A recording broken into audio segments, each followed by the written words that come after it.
menyelamatkan itu iman dan percaya kita kalau Tuhan Yesus itu adalah Tuhan dan Juru Selamat. Nah, kenapa kita sebagai manusia ini butuh Juru Selamat di dalam kehidupan kita? Di dalam Kejadian 3, manusia itu jatuh ke dalam dosa. Bahkan manusia itu kehilangan kemuliaan Allah. Roma 3 ayat yang ke-23. Upah dosa ialah maut. Di dalam Yesaya 59 ayat yang ke-1 sampai dengan yang ke-3. Nah, jadi manusia itu menerima pengampunan semata-mata karena kasih kebaikan Tuhan kepada kita. Yohanes 3 ayat 16. Karena begitu besar kasih Allah akan dunia ini, sehingga Ia mengaruniakan anaknya yang tunggal, supaya setiap orang yang percaya itu tidak binasa, melainkan beroleh hidup yang kekal. Poinnya, yang diselamatkan itu manusia yang diciptakan menurut gambar dan rupa Allah. Di dalam Kejadian 1 ayat 26 sampai dengan 27. Bahkan hampir sama dengan Allah. Mazmur 8 ayat yang ke-6. Nah, yang menyelamatkan harus manusia. Tapi dengan catatan, manusia yang tidak berdosa. Maka dari itu Yohanes 1 ayat 14, firman itu telah menjadi manusia dan diam di antara kita. Maka dari itu Tuhan Yesus datang ke dunia, mati di kayu salib. Di dalam 1 Korintus 6 ayat yang ke-20, Tuhan Yesus menebus kita dengan darahnya yang mahal. Untuk apa? Untuk menebus kita sebagai orang yang berdosa. Silakan Bang Arif ambil. Oke, baik. Ya, shalom teman-teman sekalian. Selamat malam semuanya. Kali ini sudah dipaparkan tadi oleh Bang Oki terkait tentang keselamatan kita dan kenapa harus ada konsep penebusan dosa dan harus manusia. Nah, kali ini mungkin saya akan bahas tentang Allah ya. Jadi dalam penebusan, karena manusia telah jatuh di dalam dosa dalam Roma 3:23, karena semua orang telah berbuat dosa dan telah kehilangan kemuliaan Allah, dan mustahil manusia bisa menyelamatkan dirinya sendiri. Karena Tuhan itu sempurna dan Tuhan menuntut kesempurnaan itu. Tuhan mau yang tidak cacat dalam penebusan ini. Tuhan memberikan jalan sementara, yaitu kurban-kurban di perjanjian lama dalam penghapusan dosa. Itu sebabnya tidak bisa diabaikan. Makanya di dalam kitab Taurat ya, Zabur dan Injil itu berkata tanpa penumpahan darah tidak ada pengampunan dosa. Karena sejak awal Allah itu sudah melakukan itu. Dan Allah itu terlalu teman-teman sekalian, terlalu kasih gitu ya. Karena memang sejak purbakala Allah itu udah kasih. Ya, dia mengasihi, ada relasi antara Bapa, Anak dan Roh Kudus. Maka kita percaya kepada Allah Tritunggal. Jadi dia sudah memiliki kasih sejak semula. Ketika manusia jatuh di dalam dosa, maka Allah sendiri yang berinisiatif sesuai dengan janjinya dalam Kejadian 3 ayat yang ke-15. Maka dia sendirilah yang berinisiatif untuk apa? Untuk menyelamatkan manusia itu. Dengan apa? Dengan menjadi manusia. Karena tidak ada manusia yang sempurna. Tidak ada orang yang bisa menebus manusia dari kesalahan itu. Karena jadi itu begitu seriusnya dosa. Makanya teman-teman sekalian, dalam kekristenan kita tidak dibenarkan bahwasanya asal kita berbuat baik saja dosa kita dihapuskan. Asal amal kita banyak, bersedekah, maka dosa kita diampuni. Tidaklah demikian.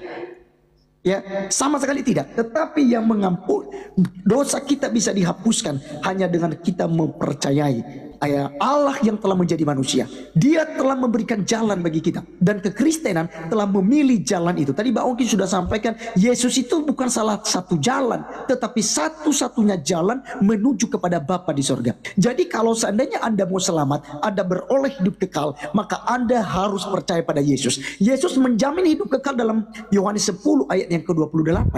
Aku akan memberikan hidup kekal kepada mereka dan tidak seorang pun yang mengambil mereka daripada. Jadi itu sangat jelas dalam keimanan kita. Maka percayalah pada Tuhan Yesus Kristus. Kali ini nanti kita akan bahas itu dalam diskusi. Maka silakan disaksikan teman-teman, tiap-tiap layar dukung Bang Oki dan juga Bang Laskar ya, untuk kita diskusi dengan Uniriva dan juga Kores. Sekian, terima kasih. Tuhan Yesus memberkati. Bang Kores sama Uniriva, mungkin setelah ini kita 5 menit kali ya, biar enak ya, biar beberapa narasi yang kontradiksi sama perlu di penjelasan lebih lanjut. Contoh misalnya tadi Oki bilang yang menyelamatkan harus manusia gitu. Tapi tadi Arif bilangnya Allah lah yang hanya bisa menyelamatkan manusia. Jadi yang menyelamatkan ini manusia atau Allah sebenarnya? Kenapa baru opening statement udah bentrok gitu kalian berdua? Gitu. Kok bisa gitu gitu? Jadi yang menyelamatkan ini siapa gitu? Apa harus Allah atau harus manusia gitu? Atau dua-duanya gotong royong? Atau gimana? Itu perlu penjelasan lebih lanjut. Lalu berikutnya juga soal apa ya? Kalau agama tidak menyelamatkan gitu. Katanya agama itu tidak menyelamatkan. Nah, ini kan narasi baru yang bukan datang dari Yesus sebenarnya, tapi ini kesimpulan pribadi kawan-kawan Kristen. Kalau benar agama itu tidak menyelamatkan kawan-kawan, nah pertanyaan gue, ya ngapain Yesus mengajarkan keagamaan dalam Matius 5:20 gitu? Buat apa? Matius 5:20 Yesus ngajarin keagamaan. Buat apa itu? Kita baca sama-sama ya, Matius 5:20. Nah, di sini dikatakan begini oleh Yesus, orang yang baik ini. Tunggu, kita putar dulu kameranya. Ini. Agama tidak menyelamatkan. Tapi Yesus ngomongnya begini. Maka aku berkata kepadamu, jika hidup keagamaanmu tidak lebih benar daripada hidup keagamaan ahli-ahli Taurat dan orang-orang Farisi, sesungguhnya kamu tidak akan masuk ke dalam kerajaan sorga. Lah, ini masuk neraka dong kalau misalnya kehidupan agamanya tidak lebih benar dari ahli Taurat, ahli orang Farisi ini.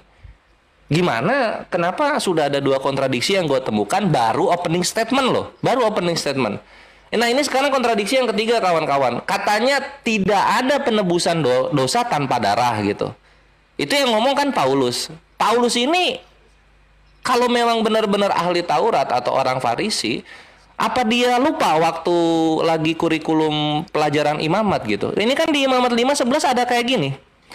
Tetapi jikalau ia tidak mampu menyediakan 2 ekor burung tekukur atau 2 ekor anak burung merpati, maka haruslah ia membawa sebagai persembahannya karena dosanya itu 1/10 eva tepung yang terbaik, menjadi korban penghapus dosa. Dar, selamat datang di kebenaran. Pakai tepung ini, nggak pakai darah.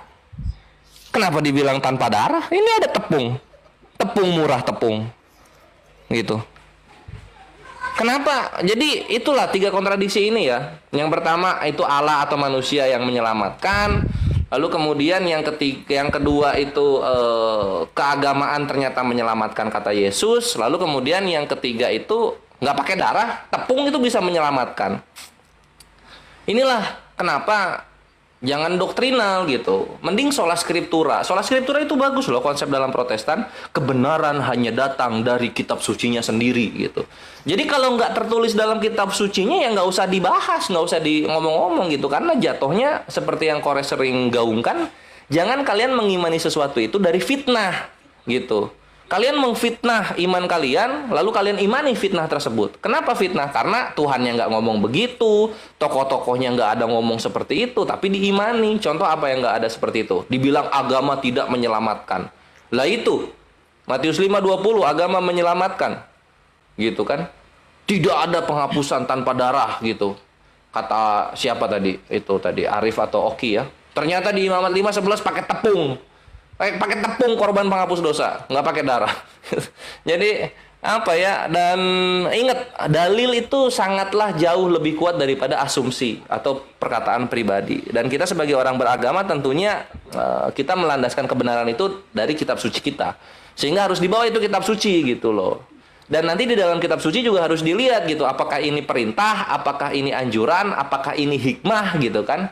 Dan terutama untuk kawan-kawan Kristen harus dilihat lagi dalam kitab sucinya itu. Ini yang ngomong ini Tuhan atau orang?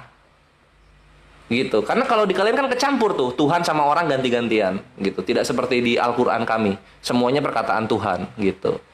Nah, sehingga 3 poin itulah tanggapan gua, mohon ada klarifikasinya karena takutnya terjadi kontradiksi terus-terusan sampai akhir dialog. Thank you. Teman-teman, ya, bantu ini dong, aku dipembatasi barusan. Mungkin aku bentar lagi bakalan di-kick dari sini ya. Karena aku ya, bismillahirrahmanirrahim. Oke, apa yang disampaikan Kores tadi itu juga menjadi pertanyaan aku. Ini untuk Oki ya, menanggapi Oki. Kata Oki tadi yang menyelamatkan itu haruslah manusia. Ini kan bukan perkataan Yesus bahwa yang harus menyelamatkan itu Tuhan yang jadi manusia. Kalau memang ada dalilnya nanti ditunjukkan. Kalau tidak berarti itu doktrinal kembali ya. Itu doktrin sekali, betul kata Kores. Nah, buat Arif aku punya 3 sanggahan ya. Pertama, Arif mengatakan bahwa Tuhan menuntut kesempurnaan. Ya, ini teman-teman perhatikan. Tuhan menuntut manusia supaya sempurna seperti Tuhan, sementara kita adalah manusia yang tidak mungkin sempurna. Ini berkontradiksi dengan realitas bahwa orang Kristen percaya manusia itu tidak sempurna, tapi Tuhan menuntut manusia sempurna. Ya, nah untuk itulah Yesus mati akhirnya menyempurnakan manusia. Ini gimana ceritanya? Coba bayangkan ya. Tuhan ciptakan manusia yang nggak mungkin sempurna seperti dia, tapi dia tuntut manusia sempurna. Ini ibarat kata kalian tau nggak kayak guru gitu ya. Kalian saya tuntut untuk langsung bikin skripsi, padahal masih SMP. Tiba-tiba nggak bisa, ya udah kalian nggak bisa kan bikin skripsi karena kalian masih SMP. Ya udah aku aja yang bikin skripsi, dibatalin aja. Aku nggak ngerti cara berpikirnya seperti apa, doktrin sekali ya, doktrinnya sangat aneh gitu. Kemudian memang dalilnya ada teman-teman by the way ya, itu yang mau kita tanyakan juga. Kata si Arif, tanpa penumpahan darah tidak ada pengampunan ya. Itu tadi keanehan, tolong ditanggapi. Aku bantah perkataan Arif. Tolong perhatikan Lukas pasal 7 nomor 47 tuh. Kata si Arif, perbuatan baik itu tidak menyelamatkan, berbuat baik tidak menjadi penyebab orang selamat loh. Lukas 7:47 loh. Kata Yesus di situ, sebab itu aku berkata kepadamu, dosanya yang banyak itu telah diampuni. Ya, dengarkan teman-teman, dosanya yang banyak itu diampuni. Alasannya tahu nggak apa? Sebab ia telah banyak berbuat kasih, bukan karena dia beriman sebagai Yesus sebagai Tuhan. Maka Arif blunder di sini ketika mengatakan bahwa tanpa pengampun. Sebenarnya bukan Arif yang blunder. Ini kan dia ngikutin ajaran Paulus dalam kitab Ibrani yang bertentangan dengan Lukas 47:47 ini. Kalau di Ibrani tanpa penumpahan darah tidak ada pengampunan. Ternyata perempuan sundal yang diampuni oleh Yesus itu nggak ada darah yang ditumpahin, tapi dia diampuni dosanya karena dia banyak berbuat kasih. Dua doktrin hancur ya. Yang pertama adalah doktrin bahwa tidak ada pengampunan dosa tanpa darah. Yang kedua doktrin yang mengatakan bahwa harus mengimani Yesus sebagai Tuhan baru selamat, diampuni dosa. Enggak, di Lukas 7:47 ini Yesus menunjukkan bahwa tidak menuhankan Yesus tetapi berbuat kasih ya. Nah itu. Yang ketiga tetap Arif yang saya bantah lagi ya, ketika Arif mengatakan Yesus satu-satunya jalan. Siapa bilang, Arif? Baca dulu kitab Perjanjian Lama. Itu Henok dan Elia itu naik ke surga tanpa Yesus. Dia nggak kenal Yesus, Yesus belum ada ya, nggak ada mati-matinya Yesus. Dan Henok dan Elia itu bahkan diangkat Tuhan Bapa kalau dalam versi Tritunggal pribadi pertama yang diangkat tanpa kematian, bahkan ya tanpa kematian loh. Padahal upah dosa adalah maut tuh. Mereka nggak mereka nggak meninggoy itu. Berarti mereka tuh sempurna. Sempurna bukan berarti harus jadi bapak, tapi mereka. Dan ini realitas yang mengatakan Henok dan Elia naik ke surga tanpa Yesus. Satu, membantah doktrin bahwa Yesus satu-satunya jalan. Yang kedua, membantah doktrin bahwasanya upah dosa adalah maut. Kenapa? Elia dan Henok itu berdosa tapi nggak meningsoy. Atau jangan-jangan sebenarnya Henok dan Elia itu tidak berdosa sama sekali sehingga tidak meningsoy. Batal lagi doktrin bahwa seluruh manusia itu punya dosa waris.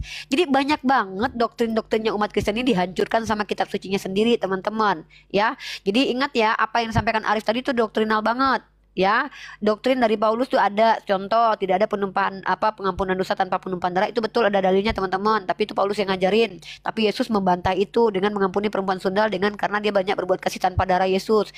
Yang kedua, Yesus satu-satunya jalan, enggak. Ya, kenapa saya udah bilang sama Oki kemarin bahwa Henok Elia itu udah selamat tanpa Yesus, nggak kenal Yesus mereka.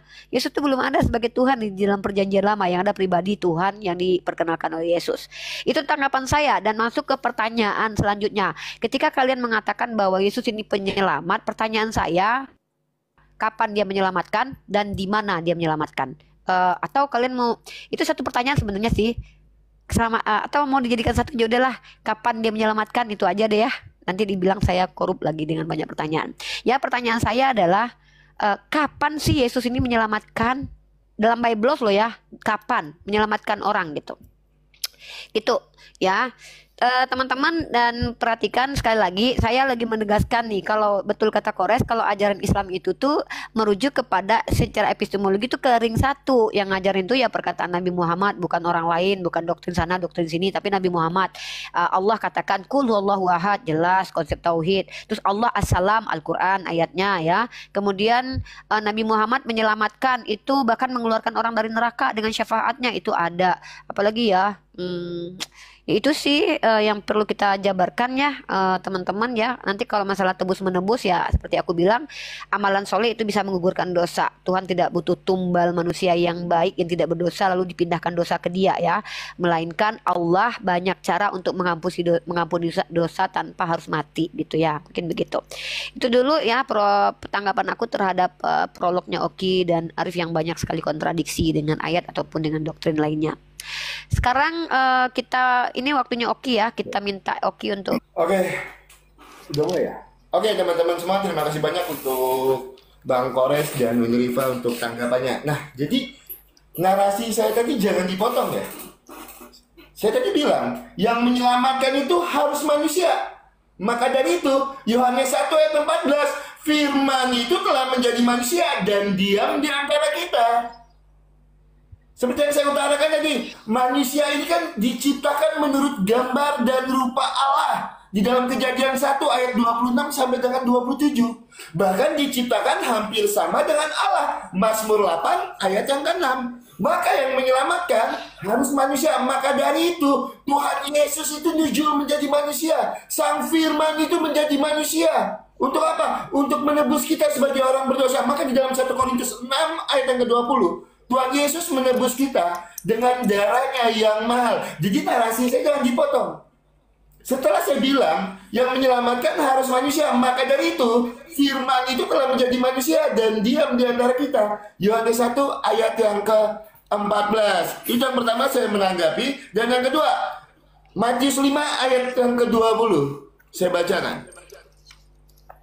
Sebentar ya. Aku berkata kepadamu, jika kebenaranmu tidak melampaui kebenaran ahli-ahli Taurat dan orang-orang Farisi, kamu tidak akan masuk ke dalam kerajaan sorga. Lah memang Tuhan Yesus datang ke dunia ini membawa agama? Tidak. Tuhan Yesus datang ke dunia ini tidak membawa satu agama pun. Maka saya berani bilang, agama di dalam iman Kristen tidak menyelamatkan. Yang menyelamatkan Roma 10 ayat 9 sampai dengan 10. Iman dan percaya kita kalau Tuhan Yesus itu adalah Tuhan dan Juru Selamat. Karena tidak ada Tuhan Yesus datang membawa agama. Agama tidak menyelamatkan. Nah, Matius 5 ayat 20. Di situ tidak mengajarkan agama. Melainkan Tuhan Yesus mengajarkan tentang kebenaran dan keadilan yang lebih dalam. Teman-teman tahu, orang-orang Farisi itu hidup keagamaannya seperti apa? Di luarnya nampak beragama, tapi sebenarnya yang sedang mereka inginkan itu kebudayaan. Itu ya. Jadi saya sudah tanggapi dua. Nah, saya mau menanggapi narasi dari Bang Kores. Bang Kores tadi bernarasi, dosa bisa dihapuskan dengan amalannya. Ayat hadis ini juga pernah saya bawakan untuk Winriva. Saya minta datanya dengan Bang Kores, di mana amal itu bisa menghapus dosa. Saya minta datanya di dalam Al-Quran dengan Bang Kores. Karena saya punya hadis, Bang. Ini saya bukakan datanya. Hadis Muslim 5037. Rasulullah bersabda, ini Nabi Muhammad ya. Rasulullah bersabda, tidak ada seorang pun yang dimasukkan surga oleh karena amalnya. Letter Lex di sini tertulis. Seperti apa ini? Tidak ada seorang pun yang dimasukkan surga oleh karena amalnya. Dikatakan tidak juga Tuan. Wahai Rasulullah, beliau menjawab, tidak juga aku kecuali bila Rabb-Mu melimpahkan rahmat padaku. Tertulis di dalam hadis Muslim 5037. Amal tidak menyelamatkan. Nah, ketika Bang Kores tadi bernarasi, kalau amal itu bisa menghapus dosa, saya minta datanya itu di dalam Al-Quran. Ayat keberapa? Surat keberapa, ayat keberapa, amal itu bisa menghapus dosa. Karena di dalam hadis Muslim 5037 tertulis secara letter lex, amalan tidak menyelamatkan. Kalau kita bicara kontradiksi, apa yang disampaikan Bang Kores berkontradiksi dengan hadis Muslim 5037. Karena tertulis secara letter lex, amal tidak menyelamatkan. Saya minta datanya setelah ini dengan Bang Kores ya. Karena Bang Kores tadi sempat bilang, kebenaran itu kita berbicara menggunakan data dan dalil. Nah, saya punya dalil. Saya punya data. Kalau amal itu tidak menyelamatkan. Di dalam hadis Muslim 5037. Saya minta datanya dengan Bang Kores. Di dalam Al-Quran Bang Kores, kalau amal itu bisa menghapus dosa. Itu narasi dari Bang Kores yang saya catat. Bang Kores tadi menyampaikan dosa bisa dihapuskan dengan amalan baik. Saya minta datanya itu di dalam Al-Quran, di mana dosa itu bisa dihapuskan dengan amalan baik. Terus seperti apa Bang Kores menanggapi hadis Muslim 5037? Saya rasa cukup. Silakan Bang Arif. 1, 2, 3. Diterima, guys. Oke, teman-teman sekalian, ini tadi ya mereka coba pelintir kita punya apa namanya itu prolog pembukaan terkait tentang kesan kita ya. Jadi kita sudah menyampaikan tadi teman-teman sekalian bahwa memang di dalam Ibrani 9 ayat 22 dikatakan bahwa tanpa penumpahan darah itu tidak ada pengampunan dosa. Dan ketika saya mengatakan bahwasanya itu Tuhan menuntut kesempurnaan, bukan berarti nanti akan masuk kepada Elia, Henokh. Itu mereka adalah orang-orang yang mendapatkan dispensasi. Ya, dispensasi itu adalah anugerah khusus yang diberikan kepada mereka karena mereka bergaul erat dengan Tuhan. Itu Henokh, ya, bahkan Elia yang diangkat dengan keretanya sendiri. Ya, tetapi kan tidak semua orang demikian. Tuhan menuntut kesempurnaan. Kesempurnaan dalam hal apa? Untuk tidak cacat dalam melakukan peraturan-peraturan Taurat. Hukum Taurat itu ada supaya tahu itu dosa. Di dalam Roma pasal yang ke-5 ayat 12 sampai ke-13 dikatakan bahwa dosa itu tidak diperhitungkan kalau tidak ada hukum Taurat. Karena adanya hukum Taurat, maka dosa itu diperhitungkan dan dosa itu harus dihapuskan. Ya, dan di dalam penghapusan itu harus Adam yang kedua. Ada yang pertama itu kan udah gagal dalam melakukan perencanaan dan kuasa otoritas yang diberikan kepada mereka karena mereka memberontak dengan melanggar aturan Allah. Tetapi di dalam Roma 5 ayat 19 berkata apa? Ya, jadi sama oleh ketidaktaatan satu orang yaitu Adam membuat orang menjadi orang berdosa. Demikian juga pula oleh ketidaktaatan satu orang membuat semua orang menjadi orang benar. Nah, jadi kesempurnaannya saya maksud adalah kesempurnaan melakukan Taurat. Sekarang siapa ya yang bisa taat melakukan 10 hukum Taurat? Ya, 10 hukum Taurat yang diberikan kepada Musa. Tidak ada yang sempurna untuk melakukan hal itu. Maka yang melakukan itu hanya Allah yang telah menjadi manusia melalui firman-Nya. Yaitu siapa? Yaitu Yesus Kristus. Ya, di mana kita bisa melihat ya kesempurnaan Yesus di dalam Galatia 4 ayat 4 sampai 5. Setelah genap waktunya, Allah mengutus anaknya yang tunggal, yang taat dan takluk kepada hukum Taurat supaya menyelamatkan mereka yang telah takluk pada Taurat. Sehingga dengan demikian kita dibenarkan oleh Yesus Kristus.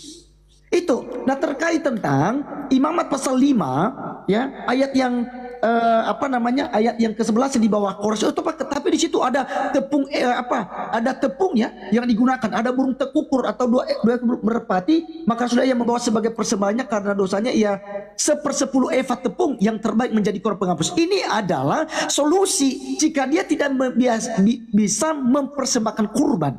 Karena dalam ayat 8 dikatakan dari ayat 7 ya, itu sudah dijelaskan dulu Bung Kores. Tetapi jikalau ia tidak mampu untuk menyediakan kambing atau domba, maka sebagai tebusan salah karena dosa yang telah diperbuat itu haruslah ia mempersembahkan kepada Tuhan 2 ekor burung tekukur atau 2 ekor anak burung merpati, yang seekor menjadi korban penghapus dosa dan yang seekor lagi menjadi korban bakaran. Kalau dia tidak bisa menyiapkan itu, baru solusi yang berikutnya tadi Bang.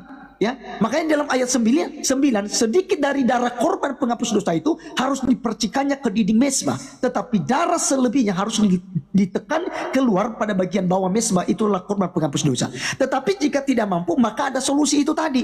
Makanya saya katakan bahwa hukum penebusan dosa dengan kurban, dengan tepung, dengan apapun yang diperlakukan dalam zaman Musa itu hanya bayangan. Semuanya itu tidak kekal, itu hanya sementara. Ya. Kok saya dibatasi ya? Sama saya juga tadi. Makanya suruh tap-tap itu. Aduh, teman-teman, tolong diikuti tadi caranya teman-teman. Ini ada waktu saya habis nih. Tolong teman-teman di tap-tap itu love orange-nya juga, yang ada tulisan 78-nya itu. Tolong teman-teman. Ya, jadi teman-teman saya teruskan. Jadi itu ya jawaban untuk Kores, ya. Nah, terkait tentang Matius pasal 5 ayat 20 tadi sudah dijawab oleh Bang Oki ya, bahwa memang Yesus menegaskan itu. Memang justru Yesus menekankan di situ, kalau Anda mengharapkan pembenaran karena agamamu, kalau metode agamamu tidak lebih baik daripada orang-orang Yahudi, orang-orang Farisi, maka kamu tidak akan masuk dalam kerajaan surga. Itu artinya bahwa Yesus sedang membatasi bahwa agama itu tidak menyelamatkan Anda. Karena agama itu dari bahasa Sanskerta, ya, yaitu apa? Itu tidak, agama itu kacau. Agama itu tidak kacau.